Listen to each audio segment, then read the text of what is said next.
is eventually they leave anyway because they don't respect you, and you turn into a shell of whatever you were that they found attractive when they met you.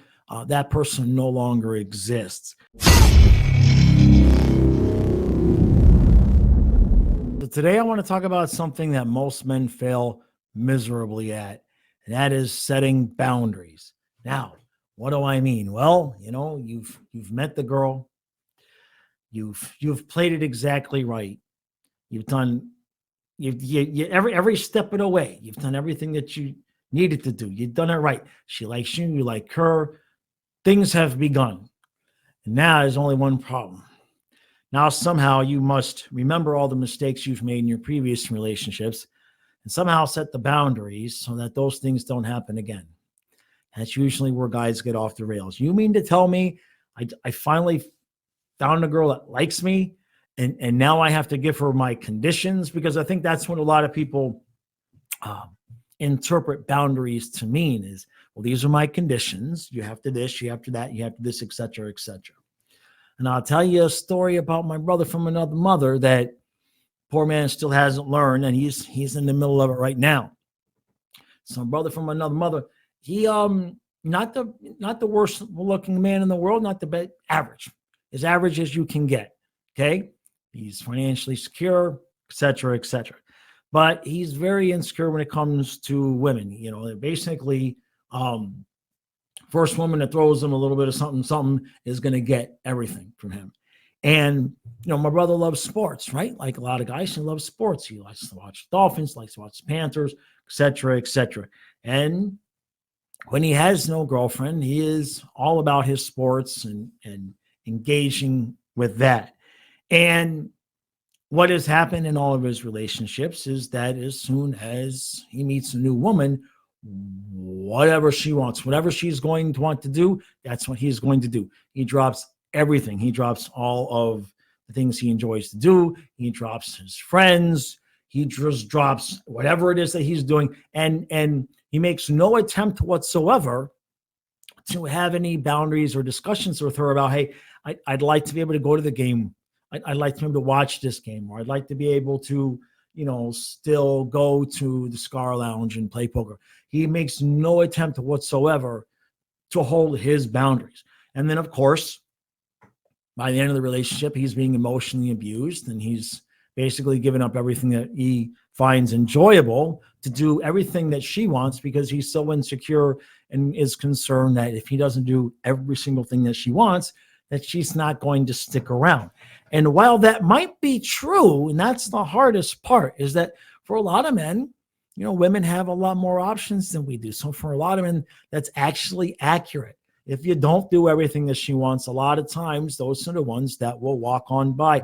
You have to be willing to allow that to happen. You have to be willing to take the chance that that's going to happen, because otherwise what ends up happening invariably anyway is eventually they leave anyway because they don't respect you, and you turn into a shell of whatever you were that they found attractive when they met you. That person no longer exists. So how do you do it, right? How do you mesh this whole situation where you guys are meeting and you're falling into life, or falling into love, whatever level you're getting to, and at the same time, you keep yourself whole. Now, there's a couple of ways that you can do this, and it's very contingent upon the type of lady that you have. Now, there are some women who will give you the stories of their exes, of their and I'm not talking about sexual. I'm just talking about, they will tell you the things that they disliked. Usually they will tell you the things that the other man did that they didn't like. He was too controlling and insecure. We all know all the stories. Okay. And that will be her way, as an example, right? If she has once a week, she has a ladies' girls' night out where they go out and do whatever on Friday night. If her boundary is that whoever I'm going to be in with a new relationship, if she wants to make sure she can continue to do that Friday night thing, she's going to tell you how controlling her ex was, and because he didn't feel comfortable with me going out for girls' night out. Now, whether or not you're okay with girls' night out, that's not the point. The point is that she knows that's something she continues to want to do. And she knows that she's going to make that clear to you, right? Through criticism of this other man. Okay. She's going to basically tell you, this is what I want to do, that he wasn't allowing me to do it. And that was a problem. So she kind of will take the blame and the onus off of you a little bit and give you an opportunity to, it's kind of tricky because the opportunity she's giving you is to say, I'm not like that. It's okay. Go ahead and do it. And then the next thing you know, you're allowing her to do things that you would never normally be comfortable with. So you have to be willing to set those boundaries in reverse. But how women will set their boundaries is a good way for a man to do the same thing. Okay. Every Saturday morning, I get up and go fishing. She complained that I wasn't going apple picking. I wasn't going to the farmer's market with her. And I just want some time off from work. And, I just want to be able to go fishing on my own. Couch it the same way. Use some of the techniques and tactics that you will see women use, because that's what they're doing. All right. They don't want you to really know or care about your ex-boyfriend, her ex-boyfriend, or whatever. Okay. That's not why they're doing it. They're doing that because they never really set that boundary with the old boyfriend in the first place. They learned, okay, I want to go out on Friday night with my girlfriends. Again, that whether or not that's okay, I'm just using that as an example, but that's an example that would happen. Okay. So she still wants to continue to do that. She's meeting you, new relationship. She's going to find a way to make it clear that this is what I want to be able to do. And the problem that we end up with as men is that we will give in to their demands and then not bring up our own.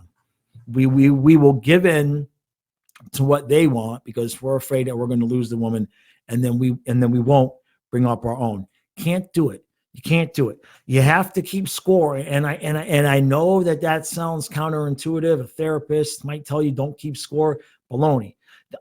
You don't have to let them know that you're keeping score, but be smart and keep score. Okay. So every time that you recognize that your new lady is setting a boundary with you, okay, use that as the opportunity. Boom. Okay. She's telling me, man, my ex-boyfriend hated it when I went out on Friday nights. Your immediate response should be to have one of your boundaries logged away. I know. I had the same problem Saturday mornings. I want to go fishing. I can't do it because she wants to go do this. So at that point, you're putting her in an immediate position of, oh, if I want him to accept my boundary, now he has to accept mine. It becomes immediately reciprocal. Okay. Because she can't sit there and tell you, well, why you not want to be with me on Saturday morning if she just finished telling you that she doesn't want to be with you on Friday night. You see what I'm saying? These are extreme examples, but you get the point. You have, so that when I say keep score, what I mean is when you recognize that she's setting a boundary in the beginning of the relationship, because women will do it much easier than men because they're not so worried that you're going to leave. Okay. So in the beginning of a relationship, generally that's what happens is the man is finding out what's okay, what's not okay. What does she consider jealous? What does she want? And the man is doing this tap dance. Okay. To try to work around what she wants and but the man is not reciprocating and giving his boundaries at the same time. That's when you have to do it. Okay. Now, if for some reason, okay, you don't get that response from a woman, if she's not giving you her boundaries, one thing that you can kind of try to do, depending on what it is that you want to be able to do, or what it is that maybe she's asking to do, is maybe kind of use things as a trade. Okay. To use the same two examples, maybe it hasn't been talked about, right? Maybe it has not been talked about, but maybe you got a fishing trip. Your buddy calls you Wednesday. It's like, bruh, Bluefish, the pier, we're killing it. We got to go to Sebastian. You know what I mean? It's going to be a 3-hour drive. You got to get up early in the morning, right? Okay. Let me talk to my girl, right? Okay. So, hey, look, log away. Have things logged away that she has mentioned that maybe she wants to do. Okay. right? Hey, babe, I know that the cherry picking festival that you and your girlfriend were talking about, maybe you guys, you were thinking about going. Just so happens me and Brother Gene wanted to go fishing on Saturday. Maybe that'd be a good day for you guys to go to your cherry picking festival. You see what I'm saying? Have things logged away to kind of be like, okay, hey, here, you go do this and I'll go do this. Now, the tricky part to it, the catch to it all is getting those boundaries set at the beginning of a relationship, because generally speaking, the beginning of a relationship is all lovey-dovey and you want to go do everything together. And then what ends up happening is that you eventually can't go do anything by yourself. Okay. And we all need our alone time. So it's important to have the conversations in the context of, especially if you're my age, I'm 52, but if you're in your 40s, if you've had relationships before, 40s, 50s, whatever, it's important to have the conversations within the context of, hey, look, we're adults. This is what's happened in my previous relationships. And what I learned about myself is that I do need my alone time. So I'm okay with you going and doing this and this and this to get your alone time or your girlfriend time or whatever. But I just need you to know up front that I'm going to need to be able to go on a Saturday and be gone for 6 to 8 hours and go whatever it is, hiking, kayak. It's not personal that I don't want to go with you. Okay. I'm going to recharge my batteries so I can help take care of our relationship the way it needs to be. And if you have enough energy, sell it under the guise, I'm going to go fishing all day, but I'll take you out Saturday night. Just make sure you catch up on your rest on Sunday. So it's not all that difficult, but it can be intimidating because most men, unless you're in that 1%, right? Most men are going to have that genuine fear that if I push my boundaries too far, if I try to get away with too much, she's going to leave. If that's the case, and it will be the case in some instances, that it's not going to be healthy. It's not going to be healthy anyway. Okay. If she's going to get butthurt and literally like leave you or cheat on you because you're going fishing on Saturday mornings after working all week and you want to go spend 6 hours, the first beginning of the part of the day on Saturday, you want to go fishing. If she's going to leave you or be unfaithful because of those things, there's nothing there worth saving. You're just a pet at that point. Okay. You're just a pet at that point. You see what I'm saying? You both have to be able to have your own individual lives. Women aren't afraid of you leaving for the most part. So they generally don't have the problem that men have setting those boundaries. So when you get that feeling in the beginning, when you're like, oh, she's telling me what she wants to do and what I need to do and how I need to be, scratch that insecurity, right? Dump it, all right? And turn that right back around on her. Not in a negative way, in a positive way. I'm so glad that you need your alone time like that on Friday nights, because just so happens Saturday, I need my alone time too. So I'll go fishing. You go out Friday night. I'll go fishing Saturday, and then we'll get together Saturday night. Make it a positive. You know what I mean? Otherwise, where you end up is you end up at the cherry picking festival during the Super Bowl. It's not pleasant.